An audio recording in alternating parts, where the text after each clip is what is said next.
Assalamualaikum warahmatullahi wabarakatuh. Balik lagi di YouTube channel saya. Kali ini saya akan mereview dan mengkritik sebuah artikel yang berjudul tentang keunggulan kompetitif hijau, sedang kinerja lingkungan, citra perusahaan, dan kinerja sosial perusahaan tentang kinerja ekonomi. Dengan NIM 186220116. Yuk langsung saja kita simak pembahasannya. Untuk poin pertama, apakah yang menjadi motivasi atau isu research gap atau fenomena yang sedang terjadi sehingga memicu penelitian ini dilakukan? Yang pertama, motivasi atau isu. Dalam upaya untuk mengetahui kinerja ekonomi perusahaan secara tepat, ada banyak teknik pengukuran kinerja yang telah dilakukan dan digunakan oleh pemilik modal dan manajer perusahaan. Salah satu cara untuk mengetahui kinerja perusahaan adalah dengan menganalisis kondisi keuangan perusahaan yang tercermin dari rasio-rasio keuangan perusahaan. Namun, di era ekonomi pasar yang seperti sekarang ini, menuntut terwujudnya kondisi kinerja ekonomi yang baik tidak hanya menuntut terciptanya kinerja ekonomi yang hanya menitik beratkan pada penciptaan laba yang besar bagi perusahaan, tetapi juga perlu dibarengi dengan perilaku kinerja ekonomi yang etis. Kemudian research gap. Sebagian besar perusahaan di Indonesia belum konsisten dalam mengelola kegiatan lingkungannya, sehingga tidak dapat menjadi keunggulan dibandingkan dengan pesaingnya. Perusahaan di Indonesia masih banyak fokus pada pengungkapan lingkungannya, tetapi belum mampu mengelolanya sehingga dapat menjadi keunggulan yang tidak dimiliki oleh perusahaan lainnya. Kemudian poin fenomena. Kinerja lingkungan yang baik mampu memberikan harapan bagi perusahaan untuk memanfaatkan peluang investor baru karena citra perusahaan yang baik mampu menjaga keseimbangan di lingkungan di tengah kegiatan produksi yang tidak semata-mata mengejar keuntungan perusahaan. Kritiknya di sini tidak ada kritik pada poin ini. Peneliti sudah cukup jelas memaparkan motivasi atau isu, research gap, dan fenomena dengan baik. Kemudian poin kedua, jelaskan artikel-artikel utama dalam penelitian ini. Yang pertama, kinerja lingkungan adalah kinerja perusahaan untuk menciptakan lingkungan yang baik yang akan membangun citra baik di mata pemangku kepentingan. Informasi yang saat ini menjadi salah satu pertimbangan penting bagi calon investor untuk berinvestasi adalah informasi tentang dan lingkungan menurut Prabandari dan Suryawo Nawa pada tahun 2014. Kemudian, persepsi publik terhadap aktivitas yang dilakukan perusahaan yang dapat membentuk persepsi pelanggan dari waktu ke waktu menurut Fat al.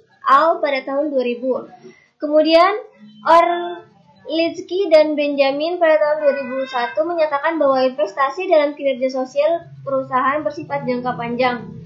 Dan terakhir, kegiatan usaha yang baik saat ini adalah kegiatan usaha yang mampu meminimalkan lingkungan dampak yang ditimbulkan sehingga dapat juga menjamin keberlangsungan usaha. Menurut Hart pada tahun 1995 dan Mike Williams dan Siegel pada tahun 2001, kemudian Hastert dan Salazar pada tahun 2006, dan Mike Williams et al. Pada tahun 2006 mendefinisikan Green Competitive Advantage sebagai suatu kondisi di mana perusahaan menempati beberapa posisi dalam pengelolaan lingkungan atau inovasi hijau di mana pesaing mereka tidak dapat meniru strategi lingkungan yang sukses dan mereka dapat memperoleh manfaat berkelanjutan dari strategi lingkungan yang sukses ini.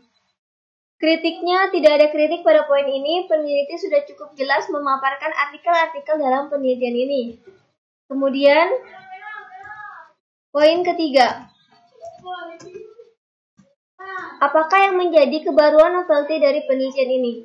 Yang pertama ini, kinerja lingkungan merupakan sumber informasi yang sangat baik sehingga perusahaan dapat mencapai tingkat produksi yang efisien, meningkatkan produktivitas sesuai dengan standar keamanan, menekankan biaya yang disebabkan oleh kerusakan lingkungan, dan peluang untuk memperoleh pasar baru. Menurut Potter and van der Leyen pada tahun 1995-2014. Kritiknya, peneliti tidak menjelaskan secara jelas kebaruan dari penelitian ini. Hasil di atas merupakan hasil dari reviewer. Seharusnya peneliti menjelaskan secara jelas di bagian abstraksi atau pengantar. Kemudian poin 4, apa research question, perumusan masalah dari penelitian ini. Yang pertama, apa pengertian dari keunggulan kompetitif hijau, kinerja lingkungan, citra perusahaan, dan kinerja sosial perusahaan. 2. Apa pengaruh dari keunggulan kompetitif hijau, kinerja sosial perusahaan terhadap kinerja ekonomi. Kritiknya, peneliti tidak menjelaskan perumusan masalah dengan jelas. Perumusan masalah hanya tersirat secara implisit. Kemudian, poin kelima. Apakah tujuan dari penelitian ini? Yang pertama, untuk mengetahui pengertian dari keunggulan kompetitif hijau, kinerja lingkungan, citra perusahaan, dan kinerja sosial perusahaan. 2. Mengetahui pengaruh dari keunggulan kompetitif kinerja lingkungan, citra perusahaan, dan kinerja sosial perusahaan terhadap kinerja ekonomi. Kritiknya, peneliti tidak menjelaskan tujuan penelitian secara jelas, hanya dalam bentuk hipotesis penelitian. Seharusnya tujuan penelitian dan hipotesis dibuat dalam bagian yang terpisah. Kemudian, poin ke-6. Apakah kontribusi dari penelitian ini? Dalam penelitian ini bahwa kinerja ekonomi adalah kinerja relatif perusahaan, berubah dari tahun ke tahun. Dalam kelompok industri serupa, industri yang beroperasi dalam bisnis yang sama, kinerja ekonomi suatu perusahaan dapat dipengaruhi oleh kinerja lingkungan, merupakan kinerja perusahaan untuk menciptakan lingkungan yang baik, yang akan membangun citra yang baik di mata stakeholder. Kritiknya tidak ada kritik untuk poin ini, peneliti sudah memaparkan kontribusi penelitian dengan jelas. Kemudian, poin ke-7. Apakah grand teori dalam penelitian ini? Grand teorinya tidak ada, kritiknya pada penelitian ini, peneliti tidak menjelaskan apa saja grand teori yang terdapat. Seharusnya peneliti juga menginformasikan grand teori apa saja yang digunakan dalam penelitian ini. Kemudian poin 8. Jelaskan keterkaitan grand teori yang digunakan dengan penelitian yang sedang dilakukan. Ini juga tidak ada. Pada penelitian ini, peneliti tidak menjelaskan grand teori dan juga keterkaitannya pada penelitian ini. Seharusnya peneliti menjabarkan keterkaitan grand teori dengan variabel yang diteliti. Kemudian, poin ke-9. Buatlah gambar kerangka konseptual. Di sini sudah jelas di mana variabel Y yaitu economic performance, kemudian variabel X1-nya environmental performance, kemudian variabel X2-nya corporate image, dan variabel X3-nya yaitu corporate social performance. Kritiknya peneliti tidak menjelaskan atau menggambarkan kerangka konseptual. Kerangka konseptual di atas merupakan hasil penelaahan reviewer yang merujuk pada hipotesis penelitian ini. Kemudian poin ke-10. Apakah hipotesis penelitiannya? Hipotesis yang pertama, kinerja lingkungan berdampak positif terhadap kinerja ekonomi. Hipotesis kedua, citra perusahaan berpengaruh positif terhadap kinerja ekonomi. Hipotesis ketiga, kinerja sosial perusahaan berdampak positif terhadap kinerja ekonomi. Hipotesis keempat, keunggulan kompetitif hijau berdampak positif terhadap kinerja ekonomi. Hipotesis 5, keunggulan kompetitif hijau memoderasi hubungan kinerja lingkungan dengan kinerja ekonomi. Hipotesis 6, keunggulan kompetitif hijau memoderasi hubungan citra perusahaan dengan kinerja ekonomi. Hipotesis 7, keunggulan kompetitif hijau memoderasi hubungan kinerja sosial perusahaan dengan kinerja ekonomi. Kritiknya tidak ada kritik untuk poin ini, peneliti sudah memaparkan dengan jelas hasil hipotesis dari penelitian ini. Kemudian poin 11. Jelaskan metode penelitian yang digunakan. Yang pertama, A. Rancangan penelitian menggunakan analisis regresi data panel. Kemudian poin B. Definisi operasional variabel dan pengukurannya. Di sini ada variabel dependen dan variabel independen. Kritiknya tidak ada, peneliti sudah cukup jelas memaparkan definisi variabel dan metode analisis regresi data panel yang digunakan pada penelitian ini. Kemudian, penarikan sampel. Pengambilan sampel yang dilakukan menggunakan metode pervasive sampling, di mana peneliti merumuskan kriteria spesifik dan teliti. Kritiknya tidak ada, peneliti sudah memaparkan dengan jelas penarikan sampel.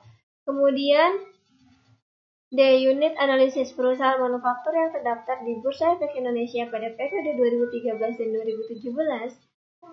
Sampel yang didapatkan yaitu 13 perusahaan dan jumlah yang digunakan sebanyak 65 data observasi. Kritiknya, peneliti sudah cukup jelas memaparkan unit analisis yang digunakan dalam penelitian ini.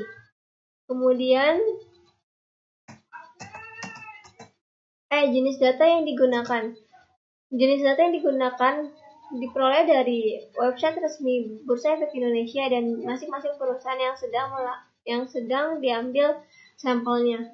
Kritiknya tidak ada, peneliti sudah menginformasikan dengan jelas jenis data yang digunakan. Kemudian, uji kelayakan model. Analisis regresi data panel dengan bantuan software pengolahan data statistik yaitu IPVerse 9.0.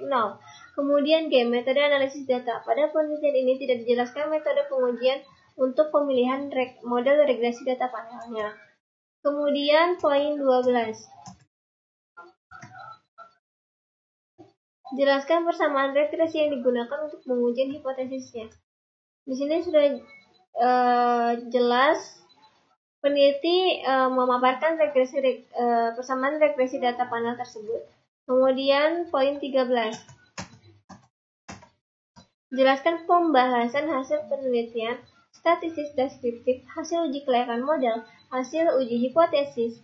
Yang pertama, statistik deskriptif di sini tidak ada. Kemudian hasil uji kelayakan modelnya, peneliti sudah memaparkan hasil uji kelayakan model. Kemudian hasil hipotesis, terlampir hasilnya yang sudah kita uji menggunakan IPVerse 9.0. Berdasarkan hasil tes di samping menunjukkan bahwa variabel kinerja lingkungan dalam penelitian ini memiliki pengaruh positif terhadap kinerja ekonomi. Dengan demikian, hipotesis pertama dalam penelitian ini diterima. Kemudian poin 14. Apakah kesimpulan, keterbatasan, dan implikasi dari penelitian? Kesimpulannya, hasil penelitian menunjukkan kinerja lingkungan memiliki efek positif pada kinerja ekonomi dan setelah dimoderasi oleh keunggulan kompetitif hijau dari kinerja lingkungan memiliki efek positif pada kinerja ekonomi dengan koefisien yang lebih besar. Kemudian citra perusahaan tidak berpengaruh pada kinerja ekonomi, tetapi setelah dimoderasi oleh keunggulan kompetitif hijau, citra perusahaan memiliki efek positif pada kinerja ekonomi. Kinerja sosial perusahaan tidak berpengaruh terhadap kinerja ekonomi dan setelah dimoderasi oleh keunggulan kompetitif, citra perusahaan juga belum berpengaruh terhadap kinerja ekonomi. Kritiknya, peneliti sudah cukup jelas memaparkan kesimpulan dari penelitian ini. Kemudian,